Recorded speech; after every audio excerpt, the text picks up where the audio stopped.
Hello बच्चों, मैं आपके लिए लेकर आई हूँ रोचक और मज़ेदार कहानियाँ। आज की हमारी कहानी है तीन मछलियाँ। एक नदी के किनारे उसी नदी से जुड़ा हुआ एक बड़ा जलाशय था। जलाशय में पानी गहरा होता है, इसीलिए उसमें काई तथा मछलियों का प्रिय भोजन जलीय सूक्ष्म पौधे उगते थे। ऐसे स्थान मछलियों को बहुत रास आते हैं। उस जलाशय में भी नदी से बहुत सी मछलियाँ आकर रहती थीं। अंडे देने के लिए तो सभी मछलियाँ उस जलाशय में आती थीं। वह जलाशय लंबी घास और झाड़ियों से घिरा होने के कारण आसानी से नज़र नहीं आता था। उसी जलाशय में तीन मछलियों का झुंड रहता था। वह तीनों आपस में पक्की सहेलियां थीं, परंतु उनके स्वभाव अलग अलग थे। पहली मछली, जिसका नाम अन्ना था, वह संकट आने के लक्षण दिखते ही संकट टालने का उपाय करने में विश्वास रखती थी।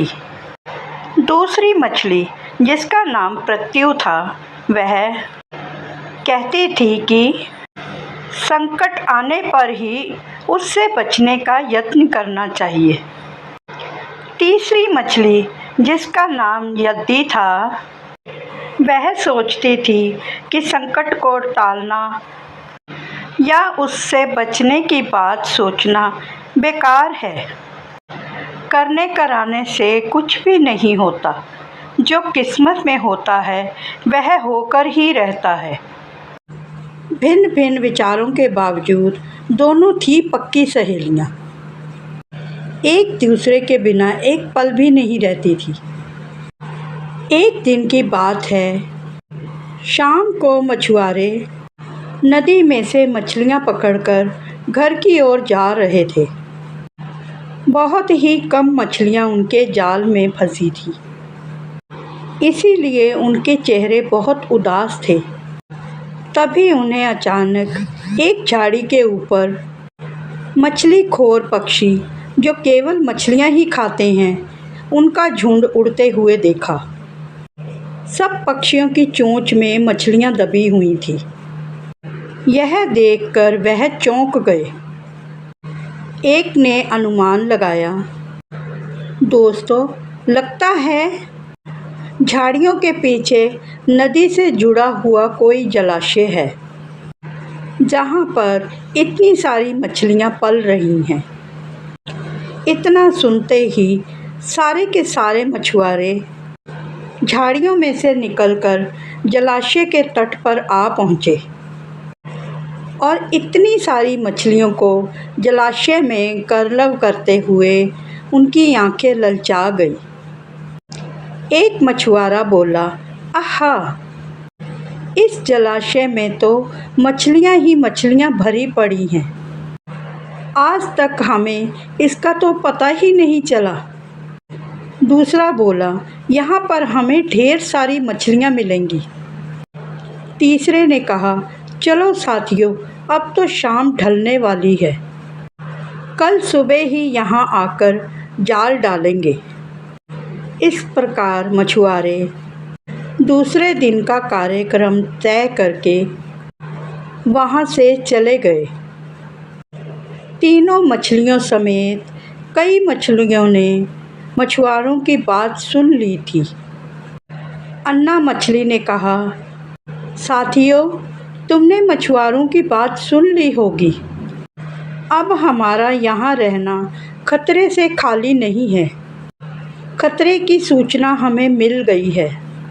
समय रहते ही हमें अपनी जान बचाने के प्रयास शुरू कर देने चाहिए। मैं तो अभी ही इस जलाशय को छोड़कर नहर के रास्ते नदी में जा रही हूँ। उसके बाद अगर सुबह मछुआरे आएं और जाल फेंकें और मछलियों को पकड़ें, मुझे क्या, मेरी बला से।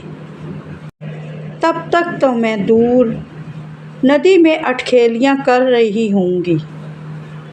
इस पर प्रत्यु मछली बोली, तुम्हें जाना हो तो जाओ, मैं तो नहीं आ रही।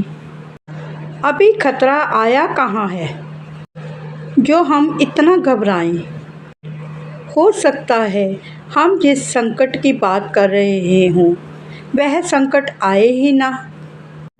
हो सकता है उन मछुआरों का यहाँ आने का कार्यक्रम रद्द भी तो हो सकता है, या हो सकता है रात में उनके जाल चूहे न कुतर जाएं, या उनकी बस्ती में आग लग जाए, या फिर भूचाल आकर उनके गांव को नष्ट कर सकता है। इसीलिए कहती हूँ उनका आना कोई निश्चित नहीं है। जब वह आएंगे तब की तब सोचेंगे। हो सकता है मैं ही उनके जाल में ना फंसूं। इस पर यदि भी अपनी भाग्यवादी बातें कहने लगी। भागने से कुछ नहीं होने वाला। मछुआरों को आना है तो वह आएंगे। अगर हमें जाल में फंसना है तो हम फंसेंगे। जब किस्मत में मरना ही लिखा है तो क्या किया जा सकता है। इसी प्रकार की आपस में बातें होने लगी और इसी प्रकार अन्ना वहाँ से चली गई और प्रत्यु और यदि तो जलाशय में ही रही। भोर हुई तो मछुआरे आए और नदी में जाल फेंक दिया उन्होंने। धीरे धीरे वह मछलियाँ पकड़ने लगे। प्रत्यु ने जब संकट को आए देखा तो लगी जान बचाने के उपाय सोचने। उसका दिमाग तेजी से काम करने लगा। आसपास कोई छिपने की खोखली जगह भी नहीं थी। तभी उसे याद आया कि उसी जलाशय में काफ़ी दिनों से एक मरे हुए ऊद बिलाव की लाश तैरती है।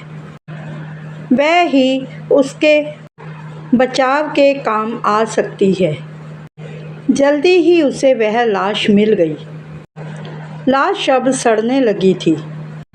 प्रत्यु लाश के पेट में घुस गई और सड़ती हुई लाश की सड़ांध लपेटकर बाहर निकली। कुछ ही देर में मछुआरों के जाल में प्रत्यु भी फंस गई। जब मछुआरों ने अपना जाल खींचा तो सारी मछलियों को फंसाकर उन्होंने किनारे पर जाल को उलट दिया। बाकी मछलियां तो तड़पने लगी पर प्रत्यु दम साधकर वहीं पड़ी रही।